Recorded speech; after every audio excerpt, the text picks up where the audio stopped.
She had endured the chaos of war, her courage forged in the crucible of battlefields where bullets sang and bombs roared, fighting for a nation she believed in with every beat of her heart.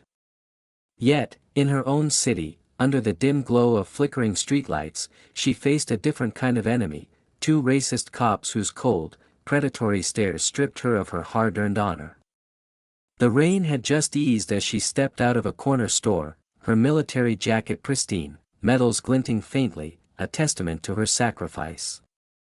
But to the officers circling like hawks, she was no hero, only the color of her skin mattered, their voices cut through the damp air, sharp and baseless, accusing her of looking suspicious as she gripped her grocery bag, her fingers tightening instinctively against their piercing glares. Her heart pounded, not with fear, but with a searing mix of anger and betrayal. She responded with the steady dignity of a soldier who had led troops through hell, stating firmly, "I'm a veteran. These are just groceries." Their response was a cruel laugh, a vicious dismissal of her service that twisted her stomach like a knife. "Stay in your place," one sneered, and before she could blink, they seized her, wrenching her arms back with such force she gasped, the handcuffs biting into her wrists like jagged teeth. Her cries echoed down the quiet street, a raw, aching reminder that the justice she fought for overseas was a mirage here. Neighbors peeked from behind curtains, their fear silencing them as the officers dragged her to their squad car, one muttering, "You don't belong here."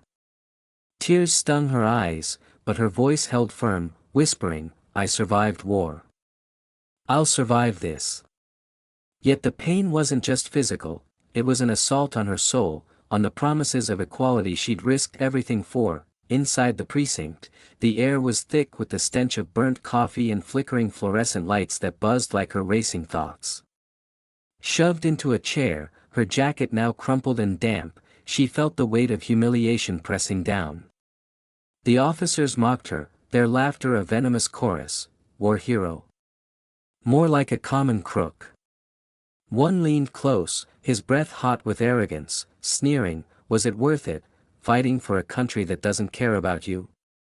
Another scribbled lies, resisting arrest, threatening behavior, charges meant to erase her identity, her record, her freedom. Her heart ached, not just for herself, but for every young black girl who would learn too soon that even heroism couldn't shield them from hate.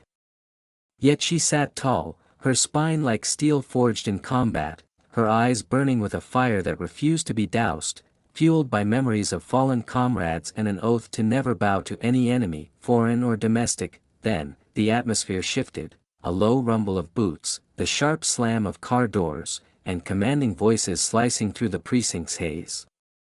The glass doors burst open, an FBI agent stormed in, their jackets emblazoned with authority that made the room shrink.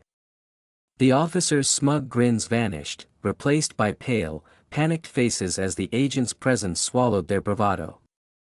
A tall agent, his voice calm but thunderous, stepped forward, badge gleaming, and declared, "This woman is under federal protection." Her heart leapt, a rush of relief mingling with vindication as tears welled anew. The agents carried thick files, bodycam footage, witness accounts, a federal warrant exposing months of corruption, wrongful arrests, falsified reports, racial profiling. The officers stammered, their excuses crumbling like ash, each lie tightening the noose around their careers. As an agent gently unlocked her cuffs, his care a stark contrast to the brutality she'd endured, she inhaled deeply, freedom flooding her lungs. Yet her chest remained heavy, she knew her pain was a spark for something greater. The lead agent turned to the captain, who had feigned ignorance too long, his voice cold as steel, "This precinct thrives on fear. That ends now." The words landed like a gavel, promising justice for her and the countless others silenced before her. The room pulsed with tension as the agent spread out, reading the warrant aloud, names, dates, injustices, black teens jailed unjustly, veterans disrespected, mothers targeted. Each word was a hammer strike, shattering the precinct's corrupt foundation. The captain's face drained of color, his jaw trembling as the truth laid bare a system rotten to its core. She sat, The veteran they tried to break, now a beacon of resilience, her presence forcing them to confront their shame. When asked if she wanted to press charges, her voice, steady despite her racing heart, rang out, "Yes, every single one." The room stilled, her words a thunderclap that stripped the officer's arrogance bare. Some bowed their heads in shame, others stared blankly as handcuffs, cold, unforgiving, clicked onto their wrists, their own tools of oppression turned against them.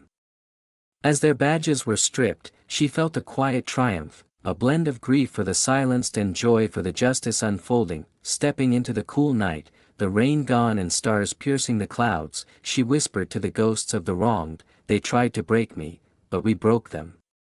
Her scars lingered, but her spirit soared, unyielding.